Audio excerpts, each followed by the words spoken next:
Hey guys, this is Tauna. Today we're going to be talking about my top 15 commanders for 2024 so far. Obviously, we're, getting into Q3, second half of 2024 now. Over here, it's ticked over to July now over in Australia. But I wanted to kind of talk about, the year in review so far kind of thing, talk about my commanders that I really love.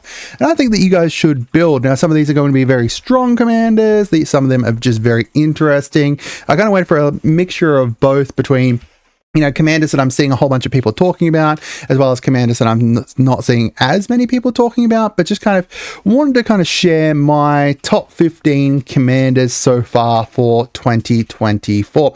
Now, if you guys are interested in this kind of thing and, getting all the goss on the newest reveals and all that kind of stuff, make sure you do subscribe, share, like, all that kind of stuff. The more support you guys can give to the channel, the better we can grow, and the bigger we can grow and the more kind of videos I can pump out and everything, because I can go to my wife, hey, look, this is doing something. So far this year, we've had a fair few kind of different releases. We had Call of Mana back in February. We had the Ravnica Clue as well, which we can't forget about. There was actually new cards in there.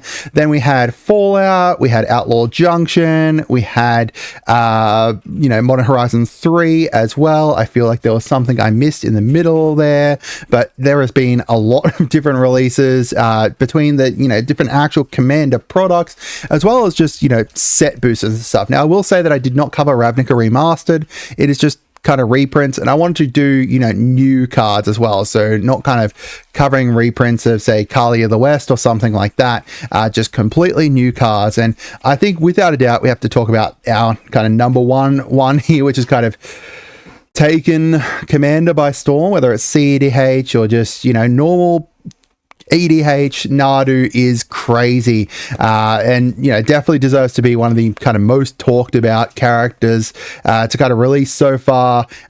Looking at like the actual kind of modern tournament and stuff like that happened over the weekend, I wouldn't be surprised if he gets banned in modern soon, as well as just being bonkers, as I said, in like CEDH and just normal kind of casual EDH. This is one of the commanders that is going to be people build and they're like, it's not that kind of Nadu deck, or it's just casually like just stomps through, because it's hard to kind of build a Nadu deck that's not incredibly strong. He's also just a very strong character, even in the 99. Like, if you've got a normal deck in the 99, he's going to be incredibly strong as well. Classic kind of Simic stuff, cheating out lands, drawing cards. And when you combine that with a lot of kind of different landfalls and stuff, he just goes crazy. The next one we've got is Laughing Jasper Flint. So this one is more of a me thing. I really love him. This is an incredibly fun commander, building around kind of Rakdos, the theft kind of thing, but you can also build it around exile as well, like buffing up your stuff from exile and stuff. A lot of different ways you can potentially build him that are just very fun. He's not necessarily a very strong commander, but he gets out of control very quickly. I also had him within my limited deck within the OTJ pre-release, and he was very strong there and won me the match, because I'm just exiling away people's stuff, stealing their stuff. It's very fun. Next, we've got the Necro Bloom, which is one that a lot of people have been talking about since it was revealed. A very kind of, essentially, this is kind of like Fields of the Dead in the command zone. You've got that landfall trigger, creating plant creature tokens, and then once you get enough lands out, you start creating a whole bunch of zombies instead. But the best part is giving all your lands dredge. So if you mill away lands from however, then you're able to just dredge them and mill more stuff, get more lands out, a whole bunch of kind of really great fun land stuff, like graveyard mixed with land stuff that you can potentially do with this. A lot of landfall stuff. One of the characters that took the what's really surprising was World Shaper Druid, I think it is, which is a merfolk, I think. World Shaper. No, it's just World Shaper, that's right. This beast almost won me a game last night because I was just playing my Yuma deck, milling stuff away, and then you just, when it dies, you bring stuff back. So with something like the Necro Bloom, that's going to be crazy. We've got Ana is a very, very strong and fun commander, in my opinion, building it around like knights combined with equipments and auras, because anytime you attack, you get to double the amount of counters on stuff, but then you also get to create tokens of all of your like equipments and stuff. It's very, very cool. I love it. A very interesting commander that you can build. You can build this relatively cheaply as well. Like if you just go with the cheaper kind of auras and equipments and stuff, you can build it very cheap, but you can also just go like really hard and build it with some of those more expensive auras, equipments, and add in, like, you know, you've got white there, so you can add in some of the white like equipment tutors and stuff. Lots of really great ways to build her. We've got Stella, another card who really took over and was like CEDH viable. It just goes insanely, like it can go infinite with a ham sandwich. Essentially, you know, any way that you can untap her, you can make her go infinite. Lots of really great ways to be able to do that. And then obviously you're building up like your storm and stuff, so then you can just sling and win from there. Lots of great ways, as I said, to potentially kind of make this go infinite. It is like, you know, an option of making it a more casual kind of commander as well, but it's kind of like if you go too casual, then you might have issues with it. But like that kind of middle area, you can easily build her up as like a really fun kind of spell slinger. We've got Obika, and everyone kind of talked about Obika as soon as she was revealed. Extra upkeeps is a very interesting kind of way to build her, which, you know, is her only way to kind of build her. But because of like the Monarch and all of the courts and stuff, there's a lot of different ways you can potentially just make her go really bonkers. All these kind of extra upkeep stuff, so like upkeep tribal.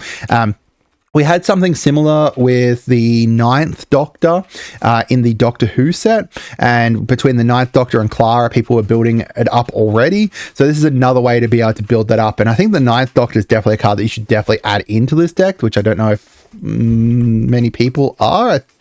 I assume she's probably, like, Ninth Doctor is probably in here. Yeah. There you go. 26% of people have Ninth Doctor in there. So that's a great card to run there. Next, we've got Voger. I think Voger was one of the other characters that people talked about. You know, should this potentially be banned? I don't think Voger's to the point that needs to be banned, but is a commander that can be built very strong, very cheaply, and can just run away very easily with elf tokens, creating a whole bunch of elves, and then just going in for the attack and then getting +10/+10 on each of your creatures just to win easily.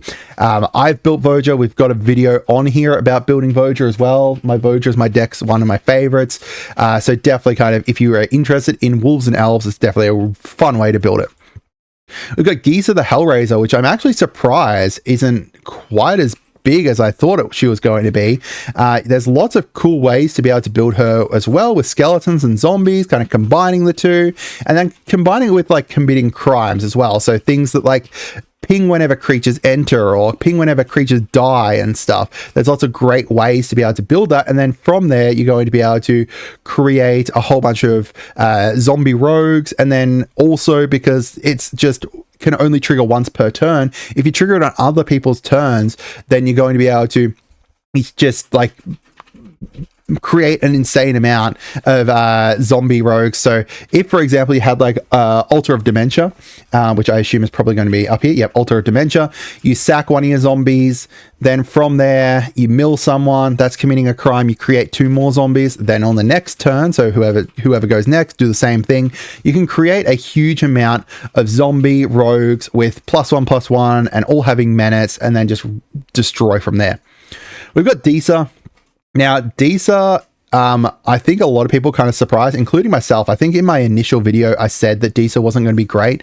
And then from there, kind of after seeing gameplay and trying it out myself, Disa is bonkers. I do think that Lagoif Tribal is a lot more fun with her. I've got the upgrades kind of sitting here between Lagoif Tribal and a whole bunch of changelings and stuff to kind of go and upgrade her a lot from there. But, you know, attacking, creating, you know, Tarmogoyfs when you deal combat damage, as well as being able to recur your Lagoyfs. It's very, very fun. A lot of great ways to be able to play her, in my opinion. We've got Nelly Borker. There's not a lot of cards in here from MKM. I don't think MKM was an insanely great set for commanders. I don't know, maybe you guys disagree with me. But personally, Nelly Borker, I think, really kind of took it away and is insanely fun, insanely interesting, gives a crazy amount of card draw as well, which I'm actually really surprised by how much card draw she can do. You know, if you're just gently encouraging your opponents to go kill each other, then you're going to get a huge amount of card draw. Lots of great ways to be able to build her. We've got Felix 5 Boots, a very interesting deck that you can build around him, built around kind of combat damage triggers. So like a pan harm, emphasis on the harm on a con. You know, if you combine it with the equipment, so they're going to be in here. Where are they? Here, the swords. No, that's swords. All of the swords are all like when you deal combat damage, they all get doubled. So you can do a cool thing where you've got like Felix 5 Boots with a whole bunch of swords going in, and then from there kind of triggering a whole bunch of extra things, and it just gets out of hand very quickly. He also has built-in menace and wards, so you're more likely to be able to get those combat damage triggers in. If you build with like Changeling Outcast, Changeling Outcast should be here, assumedly. Changeling Outcast there.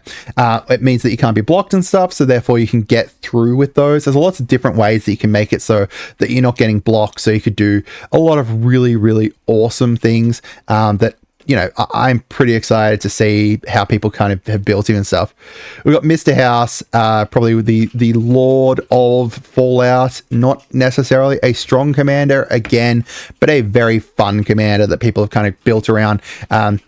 You know, building it around treasures, a whole bunch of D20 cards, because anytime you have the D20s, then technically they still count as rolling a dice. So it's easy to get that 6 or higher to create the robots and the treasures, kind of building it around a whole bunch of stuff. You can see here, like looking at the high synergy cards, a whole bunch of them are those D20 based cards, and a lot of really great and fun ways to be able to build him up with those D20s, where you just roll dice, create treasures and robots and treasures and robots, and then do stuff with your treasures and robots.